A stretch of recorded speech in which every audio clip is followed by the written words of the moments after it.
this morning where the sun is shining, it's not humid, and it's not snowing. Yay!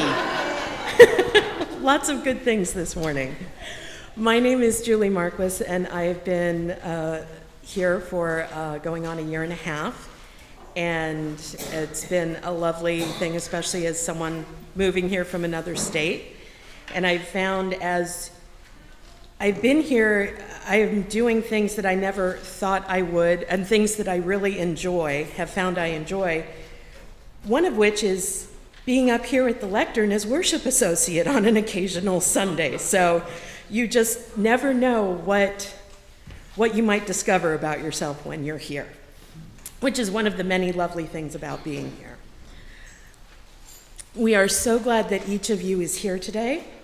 If you are a newcomer, we hope you'll keep coming back and make your spiritual home with us.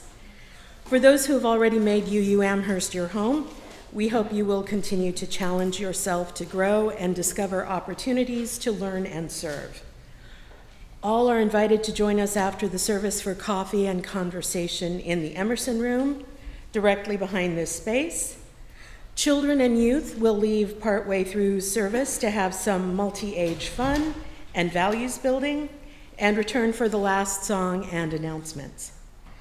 We offer supervised programming for kids 3 to 18 years old in the administrative wing off the main lobby.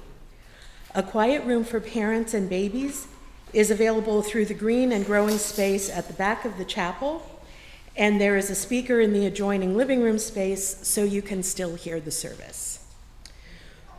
For those gathered in the chapel, I urge you to either place your phone on airplane mode or to turn it off completely to free up web bandwidth for the live stream. As always, if you don't, Mr. Charlie Destries, you'll have to answer to him. Just saying. So if you could please do that now, it would be appreciated. I offer my greetings to those of you gathered here in the chapel and also to those who are joining us through the live stream and later at any time if they go to our YouTube channel and view services later. So all are welcome at this time. I'm Reverend Michelle Buhite, the minister of this congregation. My pronouns, which I offer to create a truly inclusive and brave space for all to live into the fullness of their identities, are she and her. Everything about our time together has been carefully crafted to create a cohesive experience. So let yourself be fully present to what unfolds around and within you. Even our chalice today is changed as we incorporate the double circle chalice that was established as our blended faith family was created in 1961. Also, you'll notice in your order of service that there is a handout. Some of you who came in later might be going, what handout? Because I made 35 inserts and 50 orders of service because I never know. So if you did not get an insert and you see two people sitting together that have them, go and take one. Lovingly. And maybe people could offer, but if they don't offer, just take it. So let's take just a couple of moments to take some breaths to bring ourselves into this container, this loving circle of friends.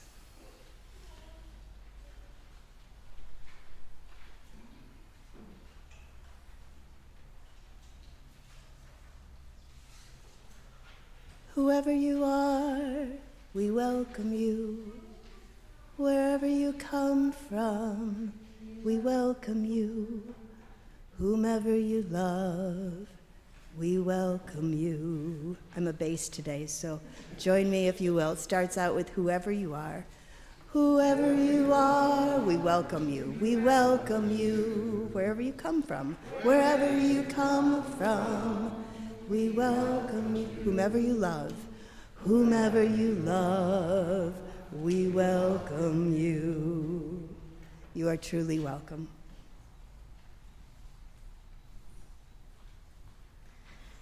It is our custom when we gather to light a chalice. The chalice is a cup or vessel that symbolizes the gathered community. The flame represents the spark that each one of us brings to represent the light of truth, the warmth of community, and the fire of our commitment to bring more compassion and justice to the world. Please join me and Meg Sabella in our chalice lighting words. We gather this hour as people of faith, with joys and sorrows, gifts and needs. We light this beacon of hope, sign of our quest for truth and meaning, in celebration of the life we share together. Each week, as we light the chalice to symbolize the gathered community, we also acknowledge that our church is built on holy ground, land that was nurtured and cultivated by the Hodian, I'm going to mess this up, thank you, who occupied it before us. We offer this libation as our giveaway, a symbol of our respect for and deep connection with the land. Our song of intention this morning can be found in the gray hymnal, page number 347, Gather the Spirit. The lyrics will be projected up front. Please rise in body or spirit as we sing.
We are a beloved community, a gathering of people who have chosen to journey together, to encourage one another, and to be part of something important and life-changing.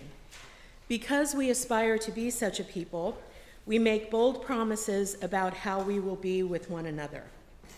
Whether today is your first time or you've made UU Amherst your longtime home, you are invited to share in our sacred promise. Together we promise to gather in compassionate community, to celebrate diversity of thought and unity of spirit, and to seek wholeness for ourselves, our children, and our world.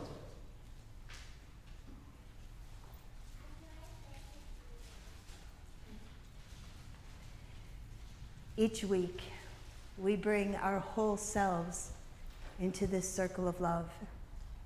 We bring our joys, our concerns, our sorrows.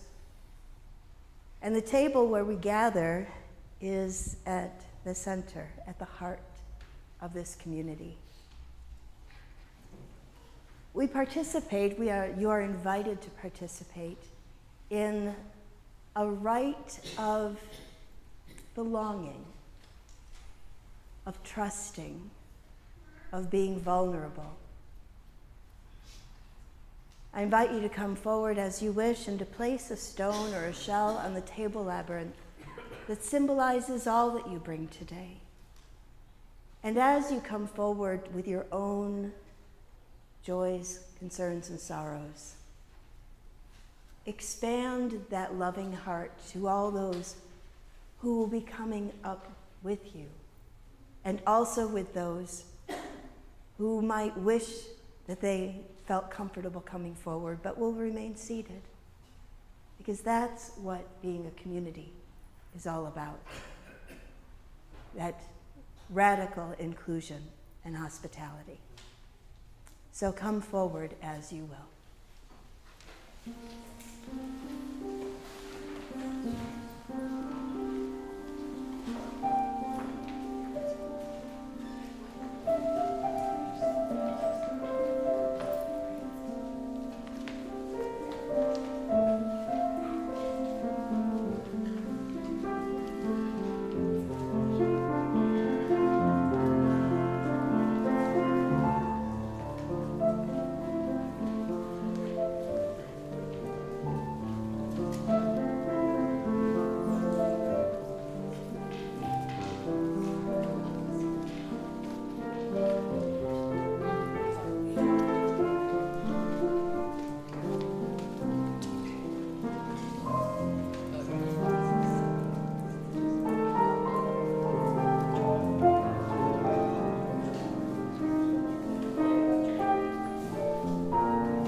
Place a final stone in recognition of the joys, concerns, and sorrows of those who are participating online.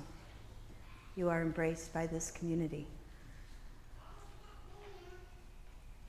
So let's share a few breaths as we expand our circle to include those who may not be present, but whom we carry in our hearts.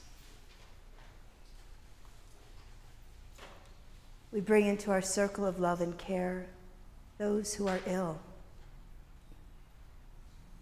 those who are in pain, either in body or in spirit, those who are lonely,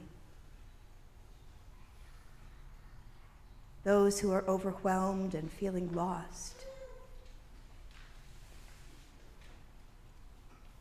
those who have been wronged.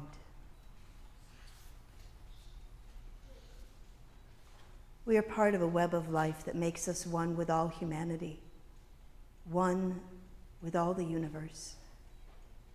We are grateful for the miracle of consciousness that we share, the consciousness that gives us the power to remember, to love, to care. May it ever be so in our lives. Amen, and blessed be.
Children and youth are now invited to leave for their programming and return toward the end of the service.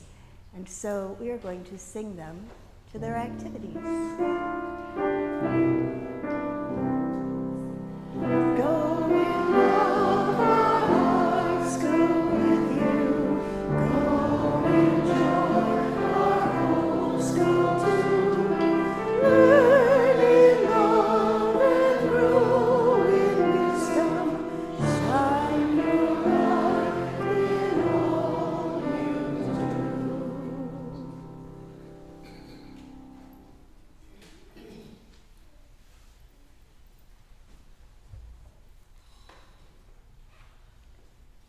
So if you know me, you know I can't resist singing, even when I have laryngitis.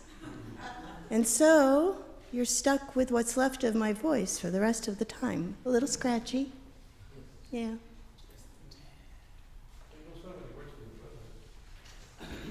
What was that, Ron? You don't sound any worse than the president. Hey ho, oh no, we're not going anywhere close to that. Okie dokie. So, today's sermon is going to seem a little bit like it's all insider talk. But I think that even if it's your very first time in a UU congregation, it will challenge you to consider that which is deepest in your heart and truest in your values.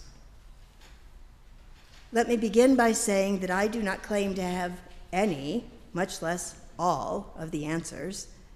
I am still processing so much that has been happening in our faith movement for the last couple of years, and because it's what I do, I'm processing aloud with you.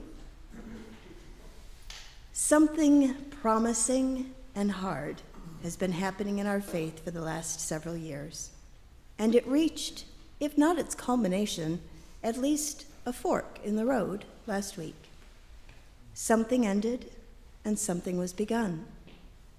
Although that's not right either, since beginnings always have long and twisty run-ups.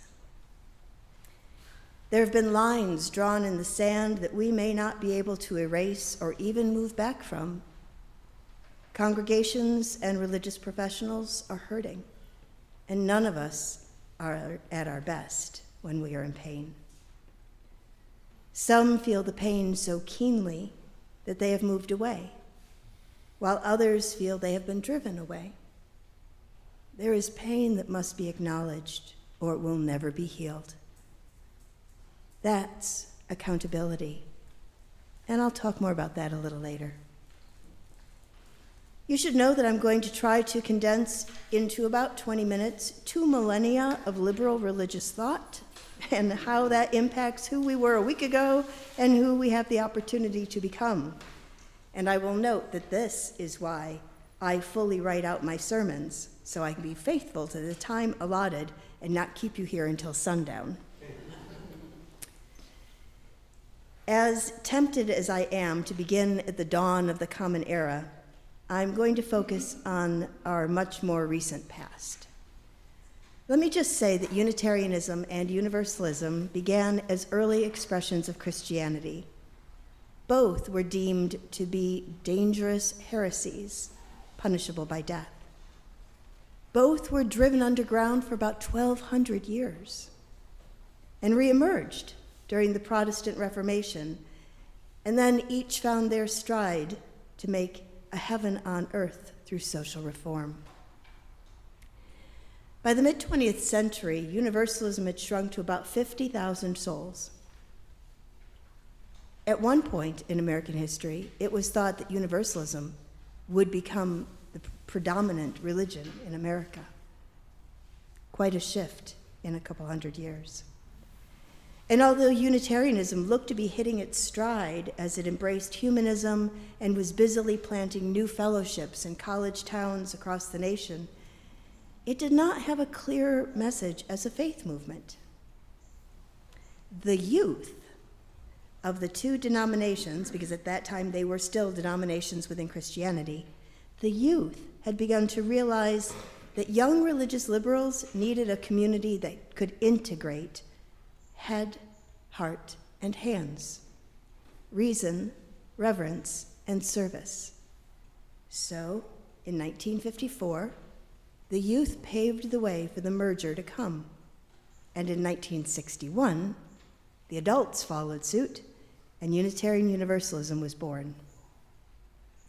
And something was lost, and something was gained. Important decisions were made, and important questions were left unasked.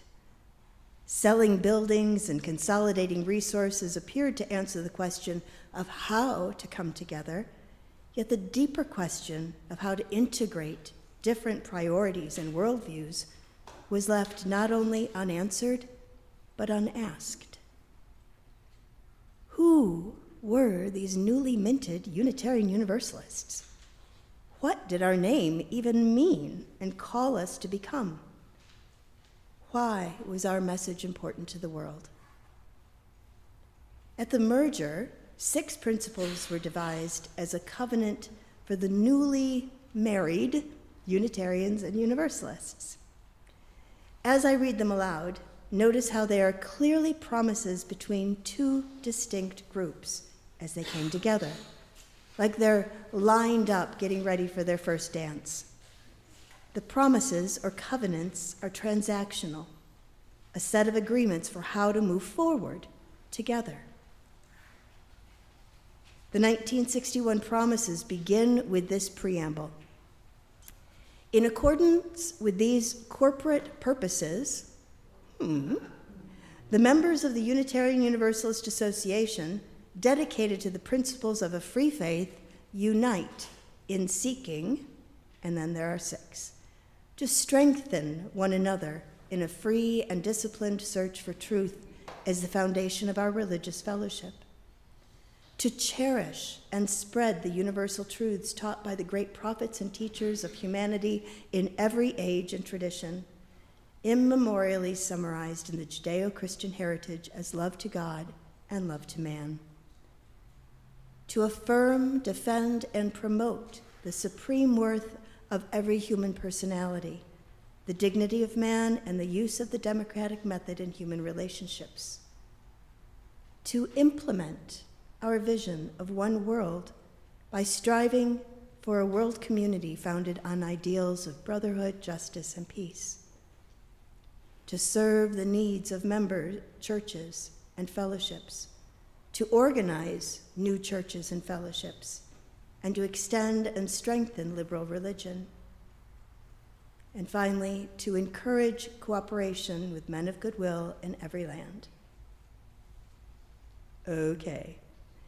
The gendered language is clunky to contemporary sensibilities, But if we can set that aside, it's pretty clearly a set of ideals that is focused inward, meant to knit together folks who have pretty different theologies, but are willing to make a go of it. There is some aspirational language about striving for world community, justice, and peace, but no real plan about how to get there. This is a long list of what, with no explicit answers for how or why. 24 years later, these 6 statements were re-examined and became the 7 principles and 6 sources that we are most familiar with, as found in the front of the gray hymnal. The language changed from principles of a free faith that 2 parties were seeking as something new was emerging into affirmations that were outwardly focused. Although the preamble begins with "We, the member congregations of the Unitarian Universalist Association," a great many of us internalized these principles as we dropped the bit about member congregations and simply used language of "we" affirm and promote. We easily became understood as you and I, rather than a collection of free congregations. We became the internalized collective, our aspirations, our promises to individually and together change the world. Affirming and promoting a free and responsible search for truth and meaning is not the same as a commitment to strengthen one another in a free and disciplined search for truth as the foundation of our religious fellowship.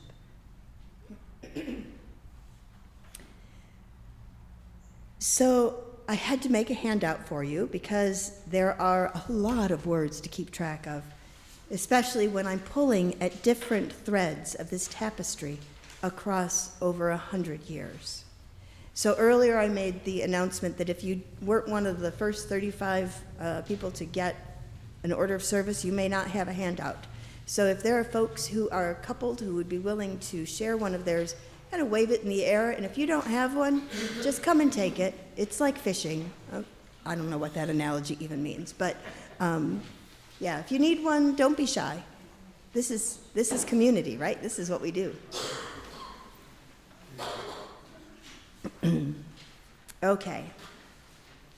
So I'm going to ask you to look at your handout for a moment. I promise we're not going to spend the whole time, and there will not be a quiz, as tempting as that it may be for me. So I want you to notice that when the principal statements were revised in 1985, the first part of the 1961 statements was lost. The active verb part. I know I'm getting all English teachery on you, but it's important. The latter portion was kept and woven into these new statements. So, if we look at the first statement of the 1961 collection, to strengthen one another in a free and disciplined search for truth as the foundation of our religious fellowship, we find that the active verb to strengthen was lost in the 1985 version. But a free and disciplined search for truth was kept with a little word shipping there. Unfortunately, the last phrase, as the foundation of our religious fellowship, was lost, which is one example of how the understanding that these statements were to be the foundation of a faith movement shifted into personal belief statements. So I'm going to invite my friend Ron Canazzi. Hang on, Ron, I'm coming for you. Whoopsie, I forgot my visual aid. He is going to join me up here. I'm coming for you. Here I come. All right. I'm going to do a tiny bit more talking before you do your thing, okay? All right, so there's your book. There's the mic. So Ron is going to share some insights from a brochure written in 1996 in an effort to explain what Unitarian Universalists were all about. And he is going to be reading from this book, which has no writing. He'll be reading with his fingertips as the information is provided in Braille. Here you go, Ron. Yep, your turn. You're good. We believe that personal experience, conscience, and reason should be the final authorities in religion. In the end, religious authority lies not in a book, person, or institution, but in ourselves. We put religious insight to the test of our hearts and our minds.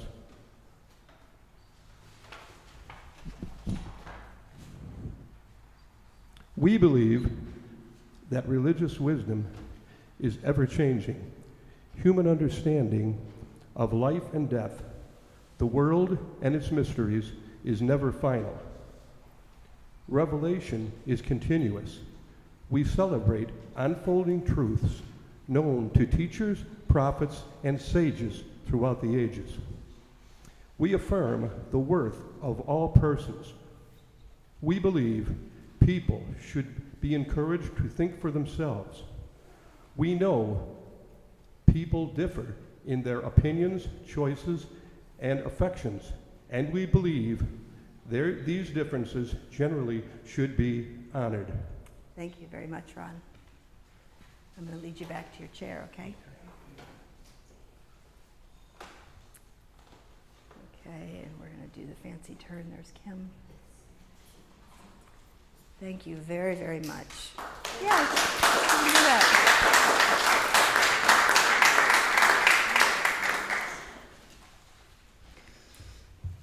You know, we talk about inclusion a lot. And when I found this book with invisible writing in it, as I was doing some housekeeping up in the former administrative wing, I was like, oh my goodness, what a cool opportunity. I mean, Ron is our snazzy Canazzi drummer, but, but he's also an awesome worship associate. So thank you, Ron. Thank you very much. So I'm going to bet that that all sounded pretty good to you. Of course we believe that people should be encouraged to think for themselves. But wait, is that a belief? Or is it a commitment to make sure that people are encouraged to think for themselves? What exactly is being asked of us? We affirm the worth of every person. How do we do that? Or is it just a spoken affirmation, like the Nicene Creed?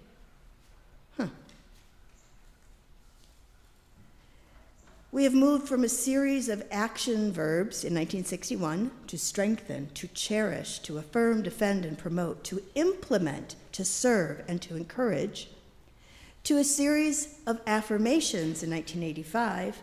We affirm and promote the inherent worth and dignity of every person. We affirm and promote justice, equity, and compassion in human relations, etc. To statements of shared belief in 1996.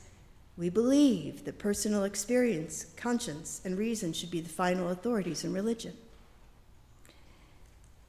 And with all the words that we have woven together, we still do not have a coherent theology to share with the world. No answers to questions of who we are, why we exist, and how our message, our life-saving message, whatever that might be, can change the world.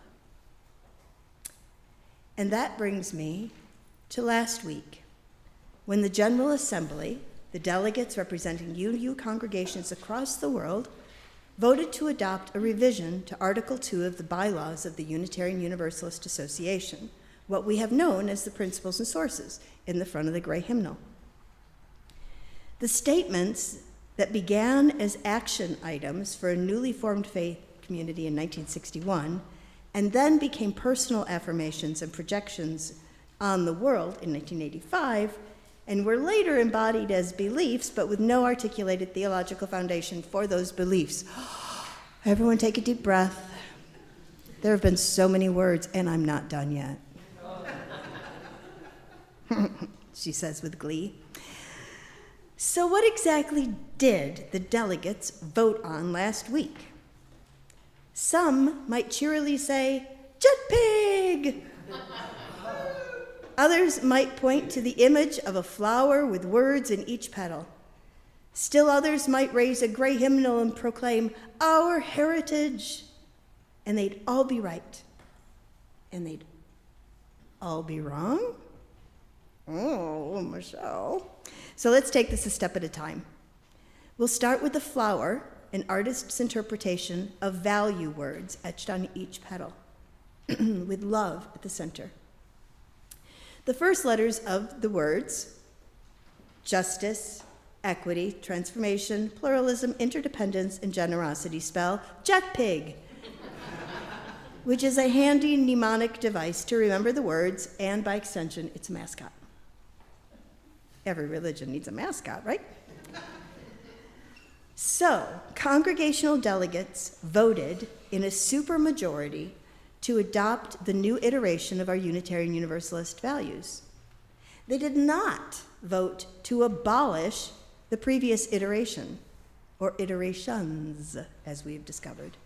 So if you're keeping score, there have been several attempts to better understand and communicate what Unitarian Universalists are all about. And we didn't even go into all of the ones from before the merger, or even all of those who've been offered since. We want our language to mirror our understandings. So I will tell you, I was not an early adopter of the revised bylaw. I did my job as your minister to make you aware of them, to preach about them, and to make sure that you would have ample opportunity to understand the changes so that you could communicate your wishes to this congregation's delegates. If anything, I would describe my attitude as being somewhat resigned to the inevitability. You see, I became a UU in 1990, so the principles and sources in the gray hymnal are all I've ever known. I can recite them, which really just makes me a geek, but I love them. And as long as I'm being candid, it wasn't until I was putting together this sermon yesterday and paying attention to the grammar and structure of the changes since the merger in 1961 that I was able to appreciate what was not immediately apparent to me. Because I was not charmed by jet pig, and I was a bit offended that the theological underpinnings of my faith were reduced to what appeared to me to be a coloring page with too many words. Don't worry, I'm not ready to turn in my robe and stole, and don't send the authorities after me. Authorities? What does that even look like? There's no such thing. Okay, so you see, although I will probably continue to wrestle with this new iteration of our faith family's attempt to describe who we are and what we are about, I am seeing something I wasn't able to see until I went back to the beginning of the big experiment called Unitarian Universalism.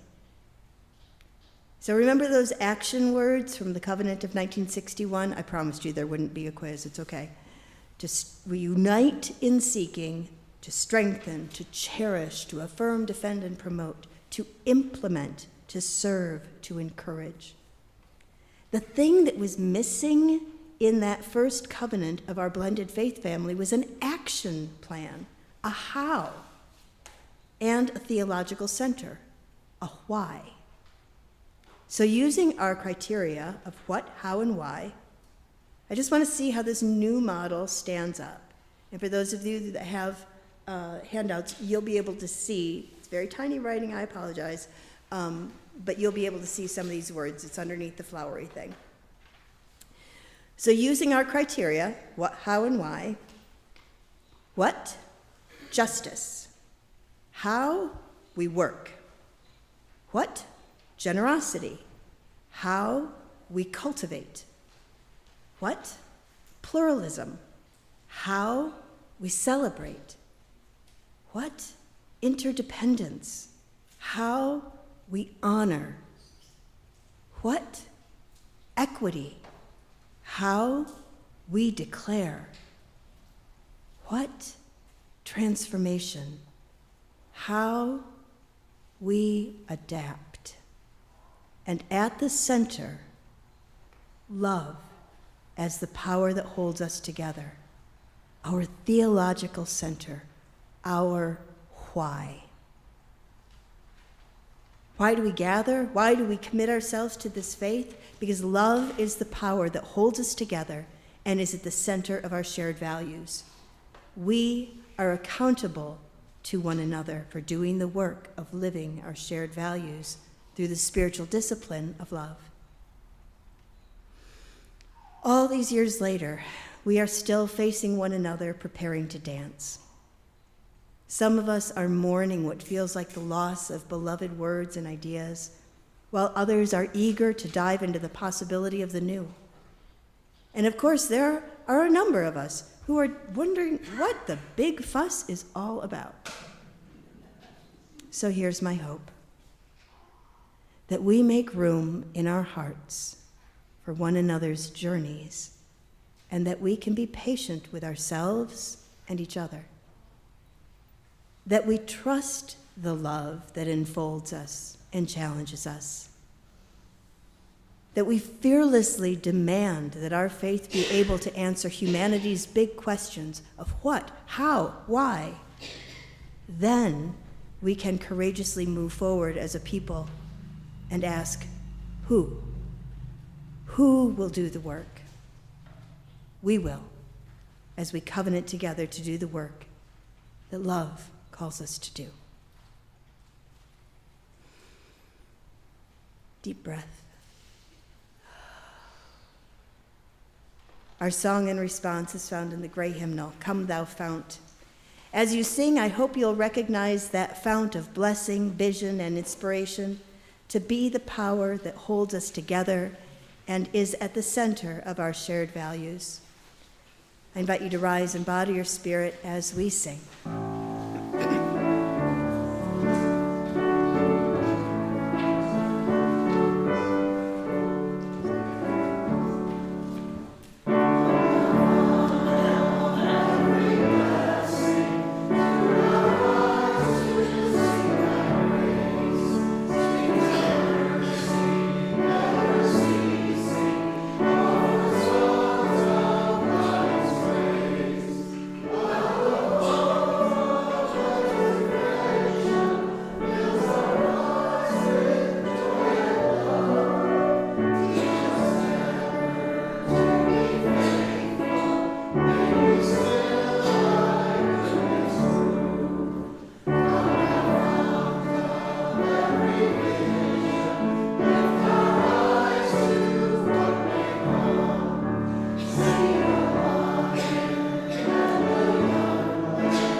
Be seated.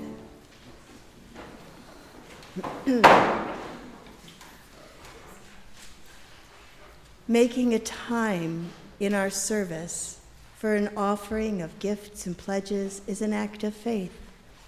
It's an opportunity for us to acknowledge the good and the hardships in our lives, Not everyone has the means to give financially, while others give out of abundance.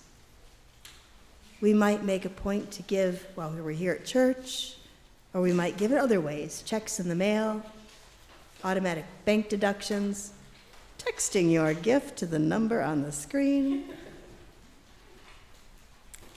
This congregation exists because of you. The acts of service you engage in and your generous contributions. Every aspect of congregational life is made possible because of the generosity of members and friends. That's y'all. Even the offering is made possible by you. 4 baskets, 1 usher. You get to choose yourselves. Are you ushers? Yes, you are. Okay, 1, 2. 1, 2. All right. Excellent, excellent.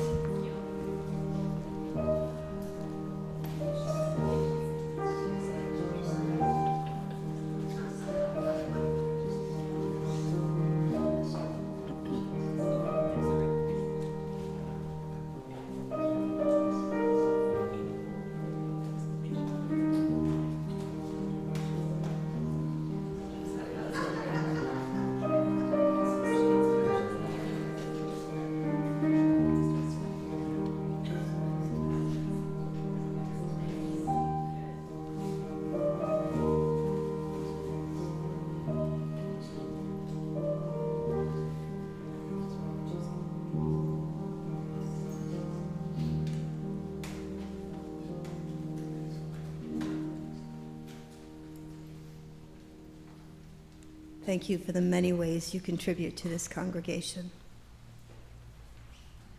Meg, if you would like to come forward as we move from this worship service into the next phase of the service. Please join me in our extinguishing words. We extinguish this flame, but not the light of truth, the warmth of community, or the fire of commitment. These we carry in our hearts until we are together again. Thank you. And now, a few announcements.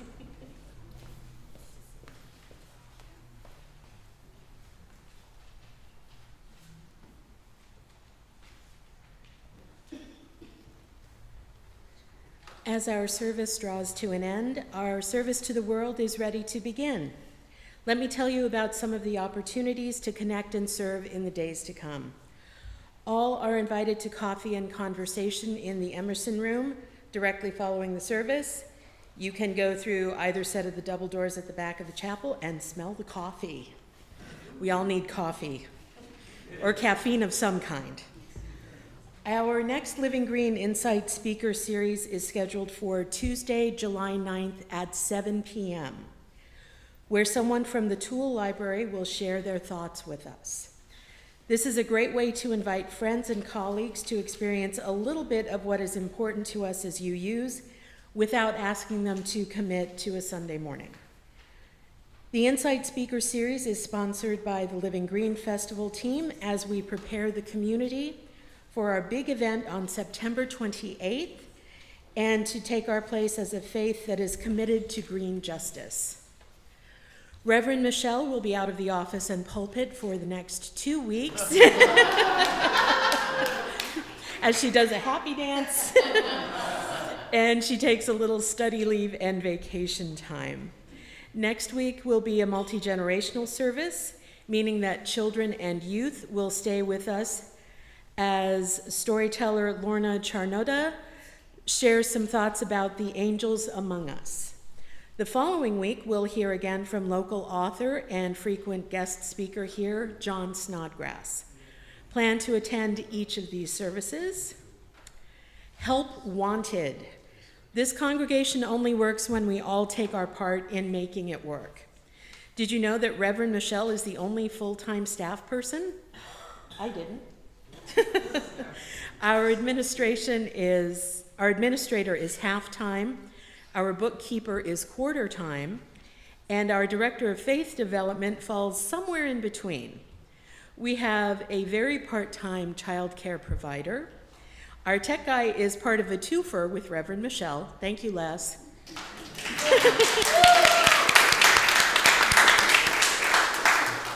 So we need you. Can you be friendly and greet folks? Great. Are you able to give the occasional Sunday to help out with kids programming? Amazing.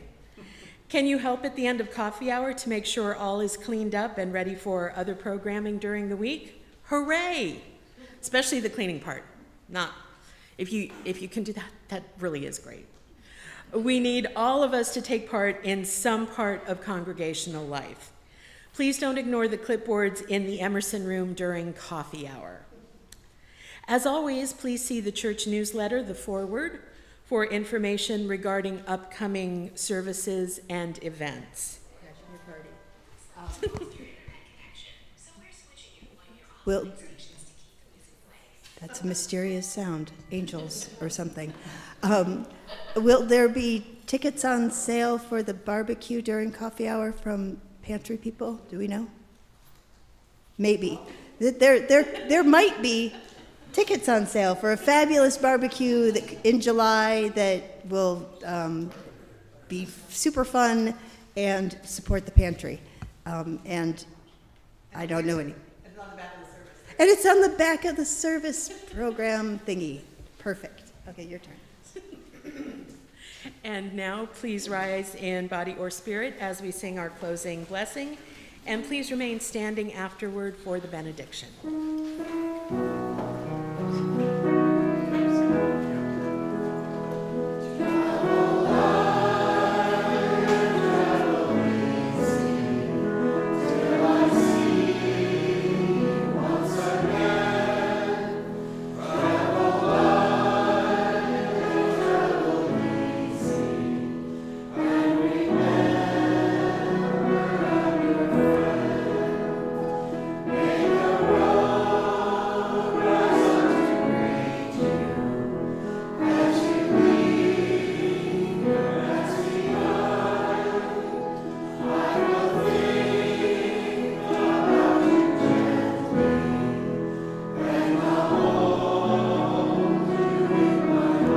Twinkle your eyes at one another. Travel.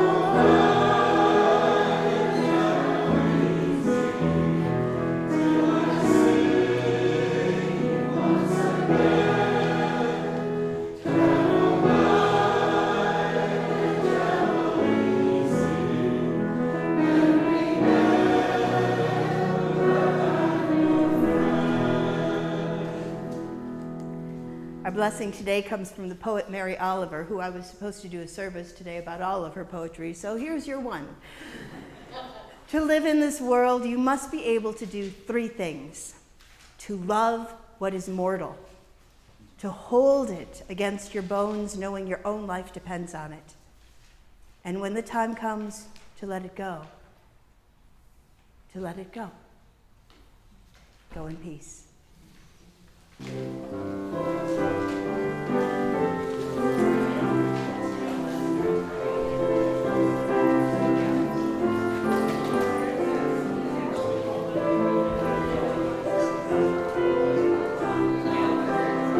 Good to see you, Sandy. Good to see y'all.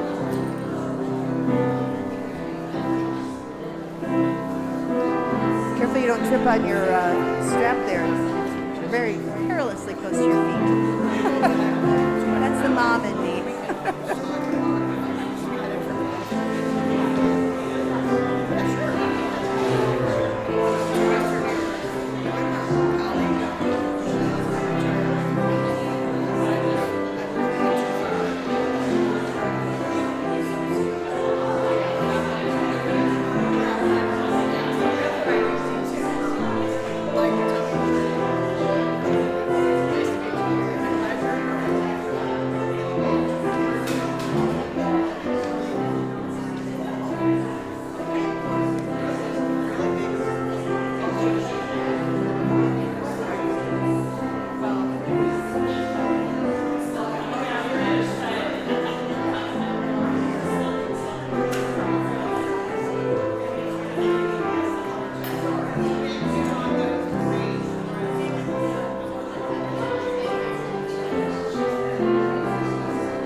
Getting ready? Yeah, two of my colleagues got their licenses on Friday, actually, so I would imagine that mine should be shortly by the same time. Like June 5th, June 6th. So just sorting out some contractual stuff in the office that I looked at with Amber. He's never had an associate, so there's like no template, there's no, this is like a new structure. And that'll take us about 3 days a week, so I gotta find something else to do for it. Well, if you'd like to do something for a couple of days a week, my hygienist is gone basically part-time, 1 day a week. So, if you don't mind doing some hygiene and possibly some fillings, I can fill up your time. I can think about that. I'm looking at like an emergency dental clinic in West Seneca that's all cash. Is that I know them or is that I know them? I've sent a couple patients to them. I don't know them. They're at the Rye for Roswell, so they